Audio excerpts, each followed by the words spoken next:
Some of you ask how the Yamaha R125 sounds without the DB killer on dominator exhaust. There isn't much of a DB killer, but I'm gonna try it just for you. So let's hear it with the DB killer first. So here is with the DB killer.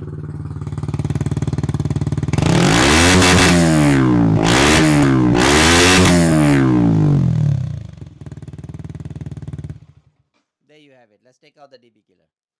So I've taken the DB killer out. Not exactly a DB killer again. So let's hear it now.